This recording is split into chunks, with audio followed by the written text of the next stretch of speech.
Assalamu alaikum. I'm Dr. Sadia. This is the part two of the nerves of the upper limb.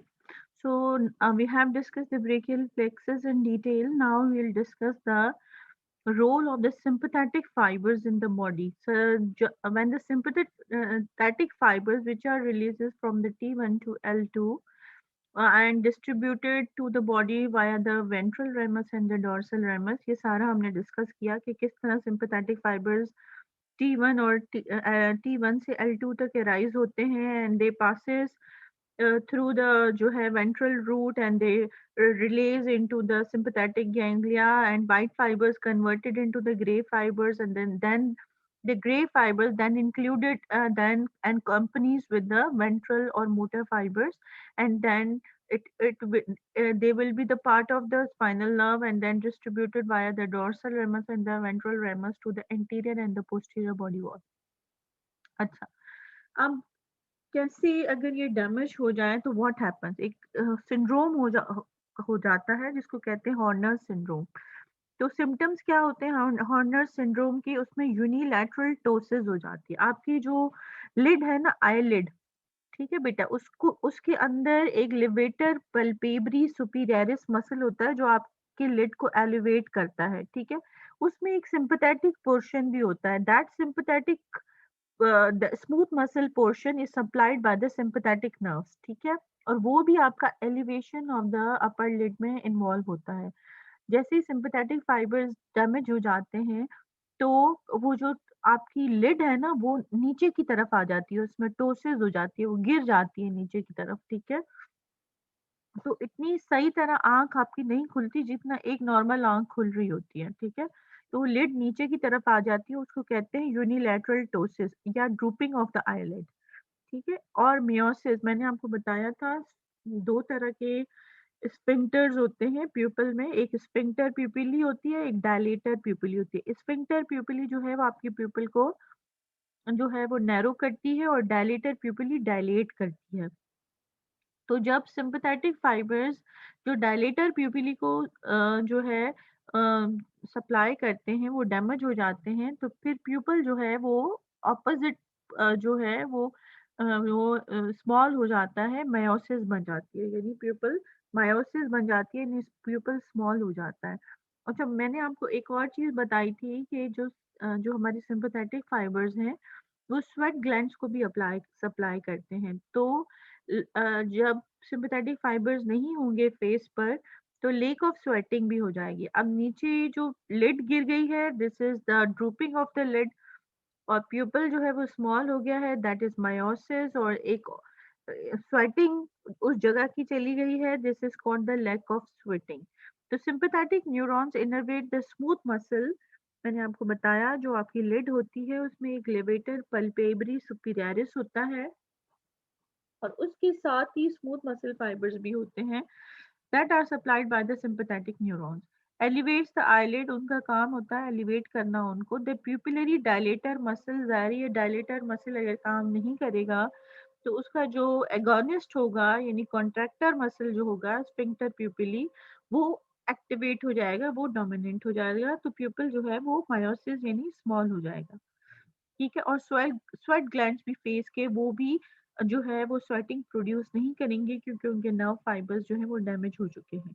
The Horner syndrome results from the loss of the normal sympathetic innervation on one side of the face. ये एक side में mostly ये problems होते हैं, ठीक है। तो Horner syndrome हो गया।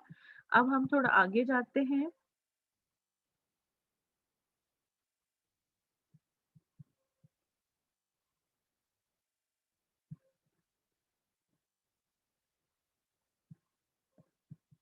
अच्छा, अब लॉन्ग थोरेसिक नर्व, मैंने आपको बताया था कि long thoracic nerve is the nerve of the roots, ठीक है।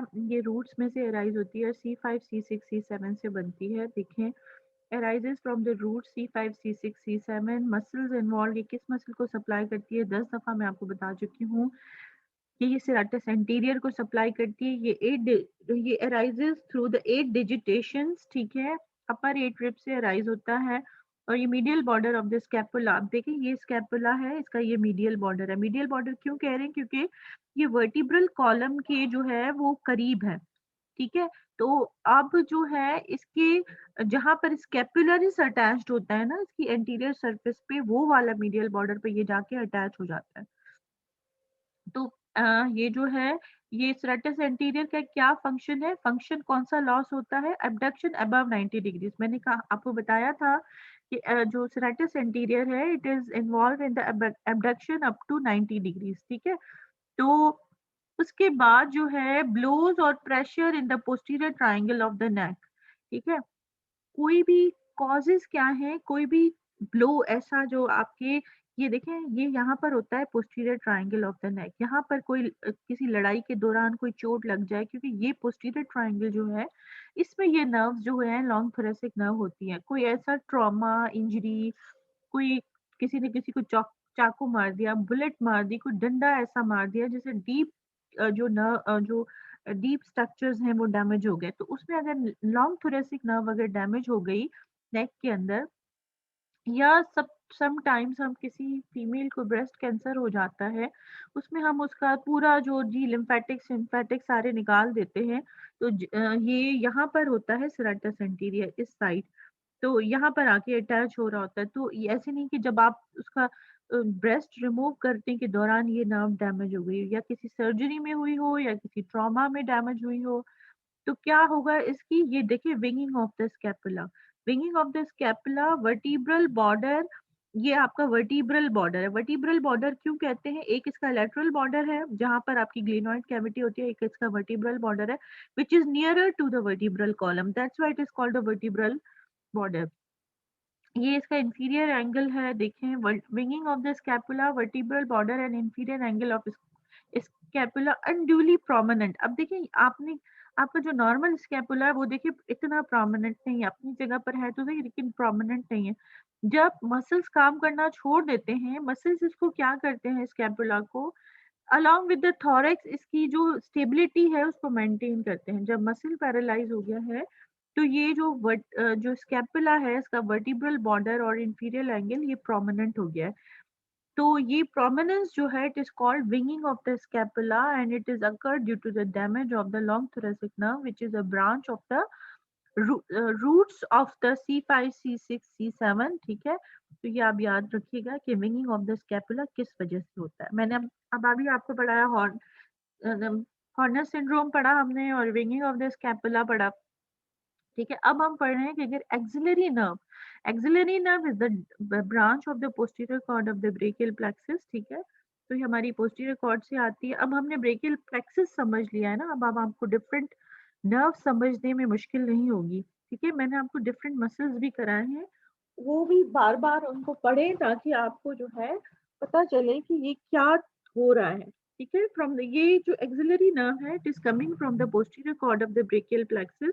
अच्छा, और ये जो है ये एक्सिला जो है आपका जो आर्मपिट है वहां पर एक छोटी सी स्पेस होती है, क्वाड्रेंगुलर स्पेस, वहां से जो है पास आउट होती है in the quadrangular space close relation with the shoulder joint. इसका जो है एक्सिलरी नर्व का मैंने आपको बताया था कि ये surgical neck of the humerus पर होती है। और जब भी surgical neck of the humerus जो है वो कहीं फ्रैक्चर हो जाए उस पर, तो ये नर्व जो है इजीली कॉम्प्रोमाइज हो सकती है, ठीक है। तो it has a close relation with the shoulder joint, surgical neck of the humerus terminates by dividing into interior and posterior branches होती हैं इसकी, ठीक है। अब ये किन किन मसल्स को सप्लाई करती है, सबसे बड़ा मसल जो है डेल्टोइड है, ठीक है, जो आपको एबडक्शन देता है अप टू 90 डिग्रीज, ये उसको सप्लाई करती है, ठीक है। अच्छा, और दूसरा ये long head of the triceps को सप्लाई करती है, ठीक है, एक्सिलरी नर्व। और दूसरा ये टीरीज माइनर जो लेटरल और एक्सटर्नल रोटेटर है ऑफ द शोल्डर जॉइंट, ये उसको सप्लाई करती है। तो तीन अदद मसल हैं जिनको एक्सिलरी नर्व सप्लाई करती है। एक तो डेल्टोइड है जिसमें आपकी इंजेक्शंस मस्कुलर इंजेक्शंस आप लगवाते हैं और वो आपको एबडक्शन अप टू 90 डिग्रीज कराता है, ठीक है। अगर abduction up to above 90 degrees गई है तो सेरेटस एंटीरियर यानी लॉन्ग थोरेसिक नर्व चली गई, अगर एबडक्शन अप टू 90 डिग्रीज गई है तो एक्सिलरी नर्व चली गई। और मोस्टली ये जो जाती है ये surgical neck of the humerus के फ्रैक्चर्स में चली जाती है, समझ आ गई आपको। Arises from the posterior cord of the brachial plexus fracture. अब कौन कौन सी कॉजेज हैं जिसमें ये सेक्रीफाइस होती है, एक तो fracture of the surgical neck of the humerus है, दूसरा inferior dislocation of the shoulder joint, बहुत सारे लोगों में शोल्डर जॉइंट अपनी जगह से स्लिप हो जाता है, यानी ह्यूमरस का जो हेड है वो ग्लेनॉइड कैविटी से हिल जाता है, या नीचे हो जाता है या ऊपर हो जाता है या लेटरल या मीडियल चला जाता है। ठीक है, उसको कहते हैं डिसलोकेशन ऑफ द जॉइंट। इसमें कुछ वीकनेस होती है जॉइंट के अंदर, या कैप्सुलर वीकनेस होती है या आपके मस्कुलर वीकनेस होती है, कुछ ना कुछ कहीं ना कहीं वीकनेसेस होती हैं जिसकी वजह से ये प्रॉब्लम्स हो रहे होते हैं। अच्छा, और जो लोग बैसाखियाँ यूज़ करते हैं, क्रचेज़ यूज़ करते हैं, वो सारा वक़्त उनकी क्रचेज़ का जो प्रेशर है उनके एक्सिला में पड़ता रहता है, दैट आल्सो जो है डैमेजेस द एक्सिलरी नर्व। ठीक है, pressure of badly adjusted crutch upward into the armpit और misplaced injection into the deltoid. आपने किसी डेल्टॉइड में किसी गलत जगह इंजेक्शन लगा दिया जिसकी वजह से नर्व डैमेज हो गई। तो ये डिफरेंट कॉजेज हैं जो एक्सिलरी नर्व को डैमेज कर सकती हैं। अब क्या क्या होता है कि जाहिर ही है, अगर डेल्टॉइड डैमेज हो गया तो impaired abduction abduction up to 90 degrees चली जाएगी, लॉस ऑफ शोल्डर कॉन्टोर। जाहिर है डेल्टॉइड जो है, अगर उसकी नर्व सप्लाई नहीं होगी तो डेल्टॉइड जो है वो हाइपोट्रॉफी में चला जाएगा, उसके मसल्स भी जो है वो डीजेनरेट हो जाएंगे। ये नर्व्स की करंट की वजह से जो मसल है वो फ्लरिश रहता है। ठीक है, जब तक उसमें करंट आता रहता है मसल जो है बड़े जो है ताज़ा और फ्लरिश रहते हैं। जब मसल्स की नर्व्स डैमेज हो जाती हैं तो मसल भी ये मुरझा के एट्रोफी, यानी उसका साइज भी छोटा हो जाता है। ठीक है, तो लॉस ऑफ शोल्डर कॉन्टोर भी जो है, एक शोल्डर बिल्कुल नॉर्मल लगेगा, एक शोल्डर बहुत छोटा हो जाएगा।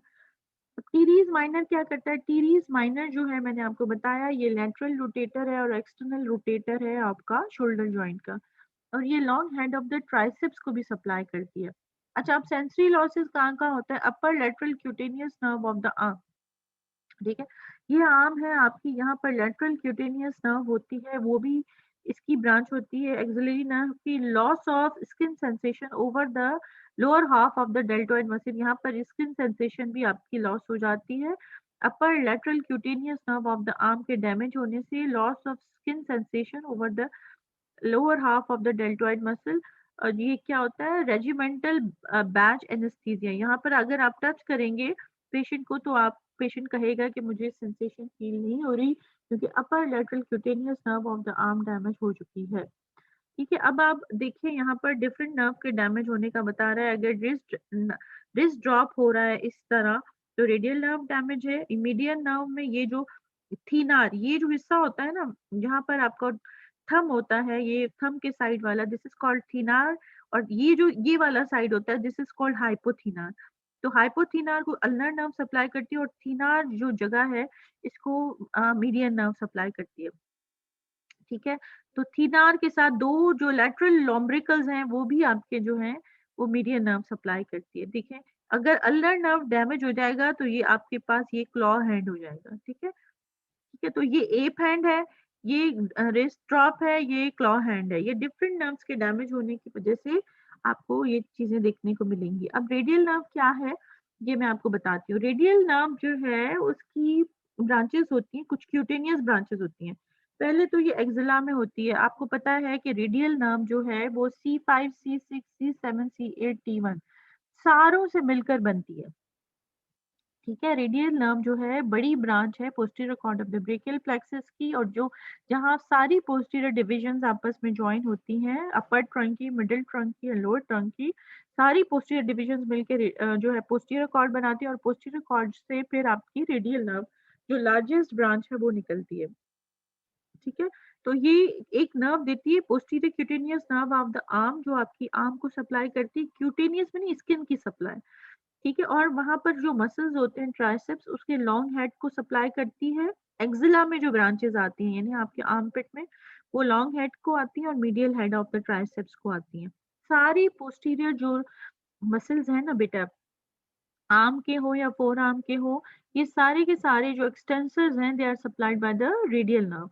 अच्छा, फिर ये आ जाती है स्पाइरल ग्रूव में। मैंने आपको बताया था ह्यूमरस के पोस्टीरियर सरफेस पर एक स्पाइरल ग्रूव होता है जिसमें रेडियल नर्व होती है, और रेडियल नर्व के साथ प्रोफंडर ब्रेका आर्टरी भी होती है। ठीक है, तो ये जो स्पाइरल ग्रूव के अंदर अगर इसकी ये कौन कौन सी ब्रांचेस देती है, ये देती है lateral cutaneous nerve of arm.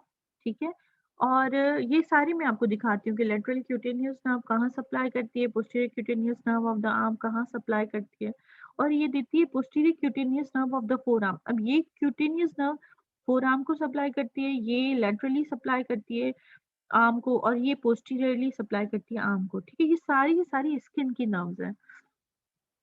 अच्छा, अब जो मस्कुलर सप्लाई जाती है स्पाइरल ग्रूव में से जो ब्रांचेस आती हैं उसमें से lateral and the medial heads of the triceps. ठीक है, long and medial head axilla में भी आती है, और इसकी दूसरी ब्रांचेस, क्योंकि ट्राइसेप्स के 3 हेड होते हैं, long head, lateral head and medial head. ठीक है, तो लॉन्ग एंड मीडियल हेड को एक्सिला में से भी ब्रांचेस आती हैं। एक्सिला में जब रेडियल नर्व होती है, फिर जब ये स्पाइरल ग्रूव में आती है तो वहां भी लैटरल और मीडियल हेड को ब्रांचेस जाती हैं ट्राइसेप्स की। Triceps is the extensor of the arm. ठीक है, पीछे सिर्फ एक ही मसल होता है ट्राइसेप, उसके 3 हेड होते हैं। ब्रांचेस जब anterior compartment of the arm, anterior compartment में जब ये anterior to the medial epicondyle of the humerus होती है। ठीक है, तो मीडियल एपिक सॉरी ये anterior to the lateral epicondyle, medial epicondyle नहीं, मीडियल एपिकोंडाइल के पीछे जो है वो अल्नर नर्व होती है, और anterior to the lateral epicondyle आपकी जो है वो रेडियल नर्व होती है। ये जो है किस किस को सप्लाई करती है, smaller part of the brachialis. Brachialis जो है वो फ्लेक्सर है आपका, ठीक है, उसको भी सप्लाई करती है। ब्रेकियो रेडियलिस जो है उस मसल, उसको भी सप्लाई करती है। और एक इम्पॉर्टेंट एक्सटेंसर जो है, ये सारे एक्सटेंसर्स हैं, extensor carpi radialis longus ब्रेकियो radialis, तो ये इसको भी सप्लाई करती है। ठीक है, तो अब ये anterior to the lateral epicondyle आ गई है, और इसने ये मसल को सप्लाई किया है, ब्रेकियलिस को, ब्रेकियो रेडियलिस को, और एक्सटेंसर कार्पी रेडियलिस लॉन्गस को। अच्छा, branches in the cubital fossa. अब क्यूबिटल फॉसा बेटा उसके अंदर जो है, ये जो है किसको सप्लाई करती है, deep branch of the radial nerve. ठीक है, अब इसकी जब ये नीचे आ जाती है फोर आर्म में एंटीरियर, अब देखिए यहाँ पर ये एक्सिला में आई। ठीक है, यहाँ पर इसने कुछ ब्रांचेस दी, यानी posterior cutaneous nerve of the arm and nerve to the long and the medial head of the triceps, यहाँ पर दिया। फिर ये ह्यूमरस है, ह्यूमरस के रेडियल ग्रूव में आ गई। ठीक है, तो अब रेडियल ग्रूव में इसने कुछ ब्रांचेस दी, इसने 2 अदर क्यूटेनियस ब्रांचेस दी, जिसमें आपकी एक lateral cutaneous nerve of the arm है, एक पोस्टीरियर क्यूटेनियस नर्व, ये देखिए posterior cutaneous nerve of the arm है। ठीक है, अब इस तरह एक इंफीरियर लेटरल क्यूटेनियस नर्व, ये देखिए lateral cutaneous nerve of the arm है। ये सारे मैं आपको दिखाती हूँ अभी। ठीक है, फिर ये देखिए anteriorly, anterior to the lateral epicondyle, ये लेटरल एपिकोंडाइल है, ये मीडियल एपिकोंडाइल है। ओवर द लेटरल एपिकोंडाइल ये नीचे आ गई, और इसने एक सुपरफिशियल ब्रांच और एक डीप ब्रांच में डिवाइड हो गई। अब सुपरफिशियल ब्रांच जो है वो तो ब्रेकियो रेडियलिस के नीचे नीचे चली जाएगी। ठीक है, अब deep branch of the radial nerve जो है वो सप्लाई करेगी, वो सारे मसल्स को सप्लाई करती है, उसको deep branch of the radial nerve को पोस्टीरियर इंट्रोशियस नर्व भी कहते हैं। बाकी जितने भी एक्सटेंसर्स हैं they are supplied by the जो है deep branch of the radial nerve. ठीक है, डीप ब्रांच, ये देखें deep branch of the radial nerve ये रही, ये सारे मसल्स बाकी जो है उनको सप्लाई करेगी फोर आर्म के अंदर। इसने क्या क्या किया है अब तक, सारे ट्राइसेप्स के हेड को सप्लाई कर लिया। ठीक है, इसने posterior cutaneous nerve of the arm दे दी, इसने lateral cutaneous nerve of the arm दी, इसने posterior cutaneous nerve of the arm forearm दे दिया। ठीक है, और इसने ब्रेकियलिस को, ब्रेकियोरेडियलिस को, एक्सटेंसर कार्पी रेडियलिस को सप्लाई कर लिया। अब जो इसकी बाकी जितने भी एक्सटेंसर्स बच गए हैं, they are supplied by the deep branch of the radial nerve. उसमें कौन कौन से हैं, एक्सटेंसर कार्पी रेडियलिस ब्रेविस है, सुपिनेटर है जो आपके फोर आर्म को सुपिनेट करता है, and all the posterior compartment forearm muscles जितने भी हैं they are supplied by the deep branch of the radial nerve, जिसको आप पोस्टीरियर इंट्रोशियस नर्व भी कहते हो। ठीक है, और जो सुपरफिशियल ब्रांच है वो आपकी जो है नीचे जाएगी, ब्रेकियोरेडियलिस के नीचे होगी, और वो जाएगी, और वो आपके डॉर्सम ऑफ द हैंड को सप्लाई करेगी। ठीक है, ये डॉर्सम ऑफ द हैंड है, मैं अभी आपको दिखाती हूँ। और जो लेटरल 3.5 फिंगर्स, ठीक है, मैं अभी आपको दिखाती हूँ कि वो कैसे सप्लाई करती है। हम थोड़ा आगे जाएंगे, ये देखें lateral cutaneous nerve of the जो है आर्म।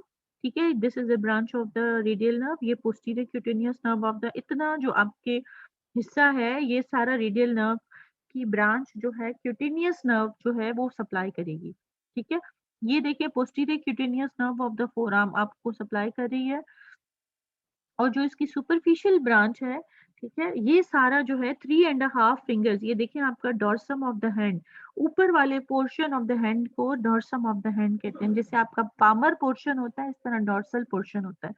तो ये डॉर्सम ऑफ द हैंड है, उसको सप्लाई करेगी, और आपके 1 2 3 1 2 3.5 डिजिट को भी सप्लाई करेगी आपके रेडियल नर्व। समझ आ गई है? तो एक्सिला में इसकी कुछ ब्रांचेस हैं, फिर इसकी जो स्पाइरल जो ग्रूव ऑफ द है उसमें कुछ ब्रांचेस हैं, ठीक है। और आपके जो हैं, फिर आपकी जो इसकी ब्रांचेस हैं वो इंटीरियर कंपार्टमेंट में है, और जो इसकी बाकी जो इसकी डीप और सुपरफिशियल ब्रांच है, ये देखिए इसकी डीप ब्रांच है वो नीचे चली गई, सारों को सप्लाई करेगी, और ये इसकी सुपरफिशियल ब्रांच है। इटसेल्फ रेडियल नर्व ने कितने मसल्स को सप्लाई किया? आपका जो है ट्राइसेप्स के long head, lateral head, medial head, ठीक है, और ब्रेकियलिस, ब्रेकियोरेडियलिस और एक्सटेंसर कार्पी रेडियलिस लॉन्गिस।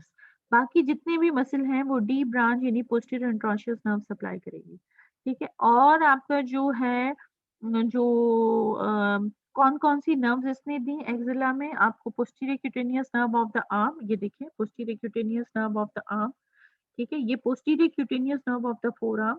और एक जो नीचे आके सुपरफिशियल ब्रांच थी ना बेटा, ये जो सुपरफिशियल ब्रांच है ना, नीचे जाके आपके डॉर्सम ऑफ द हैंड और आपके लेटरल 3.5 फिंगर्स को सप्लाई करेगी, ठीक है। अच्छा, posterior cutaneous nerve of the arm सिर्फ आर्म को सप्लाई करेगी, posterior cutaneous nerve of the forearm आपकी फोरआर्म को सप्लाई करेगी, और जो lateral inferior lateral cutaneous nerve of the arm है वो आपके ये इतना पोर्शन को क्यूटेनियस सप्लाई देगी। So this is all about the radial nerve. अच्छा, अब रेडियल नर्व एक्सिला में डैमेज हो जाती है, ठीक है। एक तो उनकी डैमेज होती है जो क्रचेस यूज करते हैं, जो जिनके पास बेसाखियां होती हैं, तो वो डैमेज उनकी हो जाती है। एक होते हैं pressure of badly fitted crutch into the armpit, ठीक है। जो लोग बेचारे सारा वक्त बैसाखियां यूज करते हैं, उनको उनके कंटिन्यूस प्रेशर की वजह से ये जो है रेडियल नर्व डैमेज हो सकती है, ठीक है। और कुछ लोग होते हैं जो सैटरडे नाइट पैल्सी में क्या करते हैं कि वो जो है वो ड्रिंक वगैरह करके falling asleep with arm over the back of the chair, सारी रात उनकी जो ये आर्म है वो बैक ऑफ द चेयर पे लटकी रहती है, क्योंकि उन्होंने ड्रिंक किया हुआ होता है। मोस्टली जो इंग्लिश पीपल होते हैं वो फिर ड्रिंक करके और फिर वो चेयर पे इस तरह अगर सो जाएं, ठीक है, the falling asleep with arm over the back of the chair, इसको कहते हैं सैटरडे नाइट पैल्सी। तो सुबह जब उठेंगे तो उनकी रेडियल नर्व जो है फॉर टाइम बीइंग वो डैमेज हो चुकी होगी, ठीक है। तो वो थोड़े अरसे के लिए ही वो उनके सिम्टम्स आएंगे, लेकिन आना शुरू हो जाएंगे, ठीक है। तो उसमें मोटर लॉस क्या होता है? Extension at the elbow, paralysis of the triceps and anconeus, जो आपकी एल्बो जॉइंट है वो एक्सटेंड नहीं हो पाएगा, फ्लेक्शन में चला जाएगा, क्योंकि जो ट्राइसेप्स उसको एक्सटेंड कर रहा था वो डैमेज हो चुका, वो नर्व डैमेज हो चुकी है, क्योंकि ये ट्राइसेप्स को भी सप्लाई कर रही थी, तीनों हैंड्स को। और एनकॉनियस जो है वो भी एक्सटेंशन में हेल्प करता है। अच्छा, extension of the wrist and the fingers, wrist and fingers paralysis of the extensor of the wrist of all muscles of the posterior compartment। Mostly जो रिस्ट एंड फिंगर्स की एक्सटेंशन लॉस हो जाती है वो deep nerve के damage होने की वजह से होती है। डीप नर्व में एक्सटेंसर कार्पी जो है रेडियलिस ब्रेविस होता है, ठीक है। और आपका जो है वो लॉन्गेस्ट तो ये खुद ही सप्लाई करती है रेडियल नर्व, और नीचे आके एक्सटेंस इंडाइसिस होता है, एक्सटेंसर पॉलिसिस लॉन्गस होता है, एब्डक्टर पॉलिसिस लॉन्गस होता है, ओपोनेंस पॉलिसिस होता है। बहुत सारे मसल्स जो हैं they are supplied by the posterior interosseous nerve, उसके डैमेज होने की वजह से आपके जो है रिस्ट जो है वो ये ड्रॉप हो जाएगा, ठीक है। ये ड्रॉप होगा, इसकी एक डीप ब्रांच जो नीचे आ रही थी, जैसे ये डीप ब्रांच थी बेटा, ये डीप ब्रांच अगर डैमेज हो जाएगी तो रिस्ट ड्रॉप हो जाएगा, ठीक है। तो deep branch is a branch of the radial nerve. तो समटाइम्स कुछ लोग ये भी सुनना चाहते हैं कि रेडियल नर्व के डैमेज होने की वजह से रिस्ट ड्रॉप हो गया। अगर आप उसको और अच्छी तरह बताएंगे कि डीप ब्रांच के डैमेज होने की वजह से रिस्ट ड्रॉप होता है, तो वो और ज्यादा आपका आंसर जो है वो वैल्यूएबल हो जाएगा, ठीक है। ठीक है, तो ये हो गया रिस्ट ड्रॉप, ठीक है। Extension of the wrist and fingers, आप रिस्ट को ऊपर नहीं उठा पाएगा ये बंदा, ना फिंगर्स को ऊपर उठा पाएगा। So this is paralysis of the extensors of the wrist and all muscles of the posterior compartment. अच्छा, दूसरा डिफॉर्मिटी, इस डिफॉर्मिटी को आप कहेंगे रिस्ट ड्रॉप। ये देख लें रिस्ट कैसे ड्रॉप होगी। अब आप इसको एक्सटेंड ऊपर नहीं लेके जा सकते क्योंकि सारे जो एक्सटेंसर्स हैं वो डैमेज हो चुके हैं, ठीक है। अच्छा ओके, अगर एक्जिला में डैमेज हो जाती है तो भी ये सिनेरियो होगा क्योंकि ऊपर से नर्व डैमेज हो गई है, ठीक है। अगर नीचे आके क्यूबिटल फॉसा में डैमेज होती है डी ब्रांच तो भी यही सिनेरियो होगा, ठीक है। अच्छा okay, flexion of the wrist as a result of, flexion क्यों होगी रिस्ट की, ये फ्लेक्शन में क्यों चली गई है? क्योंकि जब मैंने आपको बताया था एक साइड पैरालाइज हो जाता है तो दूसरा जो है वो जो है डोमिनेंट हो जाता है, मैंने आपको बताया था पहले भी, और वो ज्यादा फंक्शन करने लगता है, ठीक है। वैसे जो है वो जब दोनों एगोनिस्ट और एंटागोनिस्ट काम कर रहे होते हैं तो दोनों साइड जो होते हैं वो फंक्शनल होते हैं। जब एक साइड डैमेज होता है तो दूसरा साइड बड़ा प्रोमिनेंट हो जाता है। तो flexion of the wrist as a result of action of the unopposed flexors of the wrist and fingers, ठीक है। तो ये सारी अनअपोज्ड फ्लेक्सर्स बड़े डोमिनेंट हो जाएंगे और वो रिस्ट को और जो फिंगर्स हुए हैं वो फ्लेक्शन में चली जाएंगी। सुपिनेटर मसल मैंने आपको बताया था is also supplied by the radial nerve. अगर वो सुपिनेटर मसल डैमेज हो जाता है तो सुपिनेशन नहीं हो पाएगी, in the loss of supination in extended elbow, ठीक है। अब ये जो है ये प्रोनेशन है बेसिकली, ठीक है। आप सुपिनेशन नहीं कर सकते क्योंकि supinator muscle is supplied by the radial nerve और रेडियल नर्व डैमेज हो चुकी है। तो in extended elbow due to the paralysis of supinator, ठीक है, सुपिनेशन भी लॉस हो जाएगी और सेंसरी लॉसेस भी होंगे। जाहिर है क्यूटेनियस नर्व दे रहा है ये आर्म को, फोर आर्म को, ये आप देख रहे हैं इधर फोर आर्म की क्यूटेनियस सप्लाई यानी स्किन की सप्लाई चली जाएगी। यहाँ पर आप पेशेंट को टच करते रहेंगे लेकिन पेशेंट कहेगा मुझे यहाँ पर कोई सेंसेशन नहीं है। इस तरह फोर आर्म में भी, इस तरह हैंड आपका डॉर्सम ऑफ द हैंड भी की भी सप्लाई चली जाएगी। 3.5 डिजिट्स की जो सेंसेशन है वो भी लॉस हो जाएगी और ये आपका inferior lateral cutaneous nerve of the arm, यहाँ से भी आपकी सेंसेशन यानी पेशेंट की सेंसेशन लॉस हो जाएगी। समझ आ रही है आपको? तो ये posterior surface of the arm, four arm, dorsum of the hand and dorsal surface of the lateral 3.5 fingers, ये सारी की सारी सेंसेशंस जो हैं वो लॉस हो जाएंगी। अच्छा, अब अगर स्पाइरल ग्रूव में डैमेज हुआ है, अगर ये हमने पढ़ा कि एक्जिला में जो लोग क्रचेस यूज करते हैं या सैटरडे नाइट पेल्सी के अंदर they fall asleep with the arm over the back of the chair, ठीक है। द जो ये दो चेयर्स हैं, ये जो चीजें हैं इसमें आपके एल्बो की एक्सटेंशन भी जाएगी, आपकी रिस्ट की एक्सटेंशन भी जाएगी, आपका रिस्ट ड्रॉप भी हो जाएगा, आपका एल्बो भी एक्सटेंडेड हो गया, आपके सारे सेंसरी लॉसेस भी होंगे, ठीक है, और आपकी सुपिनेशन भी लॉस हो जाएगी, ठीक है। अगर अब जो है स्पाइरल ग्रूव के अंदर डैमेज हुई है, ठीक है, स्पाइरल ग्रूव के अंदर आपको पता है ये प्रोफंडा ब्रेका आर्टरी। अब क्यों, ये देखिए fracture of the humerus, shaft of the humerus हो रहा है जहाँ आपका जो है रेडियल नर्व पास कर रही है। Most commonly in distal part of the groove beyond the origin of the nerves of the triceps and anconeus and cutaneous nerve, ठीक है। आपको मैंने बताया था कि जो ट्राइसेप्स के दो हेड हैं, ठीक है, पोस्टीरियर क्यूटेनियस नर्व, ये देखिए अब एक्सिला में ये कौन कौन सी ब्रांचेस देता है। Posterior cutaneous nerve of the arm ये पहले दे चुकी है, nerve to the long and medial head of the triceps को ये सप्लाई कर चुकी है। अब ये स्पाइरल ग्रूव के अंदर है, स्पाइरल ग्रूव में कौन कौन सी नर्व्स आएंगी, lower lateral cutaneous nerve of the arm, posterior cutaneous nerve of the forearm और nerve to lateral and the medial head of the triceps. तो ये तीनों जो मसल हैं, चीजें हैं, ये डैमेज होंगी। Lateral cutaneous nerve of the arm, posterior cutaneous nerve of the forearm और जो बाकी जो नीचे चीजें आ रही हैं वो भी डैमेज होंगी। और लॉन्ग एंड मीडियल हेड को ये पहले भी सप्लाई कर चुकी है एक्सिला के अंदर। जो nerve to the triceps and anconeus and cutaneous nerves, ठीक है। क्यूटेनियस कौन सी नर्व, आपकी lateral inferior lateral cutaneous nerve of the arm और posterior cutaneous nerve of the forearm. अब ये क्यों होगा, fracture of the shaft of the humerus, यानी ये देखें ह्यूमरस की शाफ्ट का कोई फ्रैक्चर हो गया है। Prolong pressure on the back of the arm as an unconscious patient, बहुत ज्यादा प्रेशर हो आर्म पर, प्रोलॉन्ग प्रेशर हो, जैसे जैसे हम लोग सर्जरी करते हैं, अगर आपने जैसे सर्जरी में आपने एनेस्थीसिया दे दिया, 3-4 घंटे की सर्जरी है, ठीक है, तो पेशेंट का आर्म जो है वो अगर आपने प्रॉपरली सिक्योर नहीं किया ऑपरेशन टेबल पर, तो ये नर्व डैमेज हो सकती है, जिसको आप कहते हैं radial nerve. Unconscious patient by the edge of the operating table, पर इस तरह आपने उसको प्रॉपर उसको सपोर्ट नहीं दी आर्म को, तो ये नर्व डैमेज हो सकती है। Prolong application of tourniquet in the thin lean person, या आपने प्रोलॉन्ग टाइम तक उसको टॉर्निके अप्लाई करके रखा, इसकी वजह से ये नर्व डैमेज हो सकती है। अब इसमें क्या क्या लॉसेस होंगी? Extension of the wrist. अब इसमें extension of the elbow loss नहीं होगी, ठीक है, वो हो रही होगी, ठीक है, एक्सटेंशन ऑफ द, क्योंकि triceps long and medial head जो है वो सप्लाई हो रहे हैं, उनको एक्सिलरी ब्रांचेस जो हैं वो सप्लाई कर रही हैं।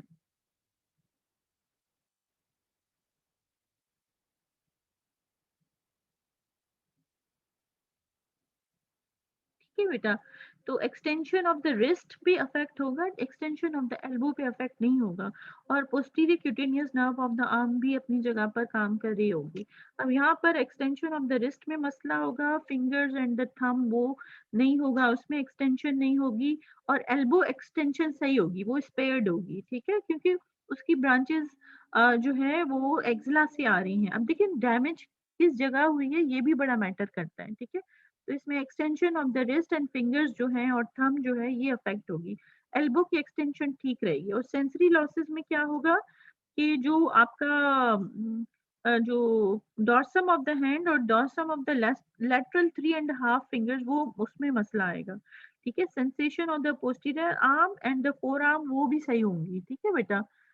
हालांकि जो है पोस्टीरियर आर्म भी वैसे अफेक्ट होना चाहिए, लेकिन ये जो है पोस्टीरियर आर्म और फोर आर्म वाली सारी सेंसेशन स्पेयर्ड होंगी, सिर्फ डॉर्सम ऑफ द हैंड से जाएंगी और फिंगर से, ठीक है, समझ आ रहा है। अब हम आ जाते हैं आपकी जो है this was the radial nerve, कि अगर एक्सिला में डैमेज होती है या स्पाइरल ग्रूव में डैमेज होती है तो ये चीजें हो सकती हैं।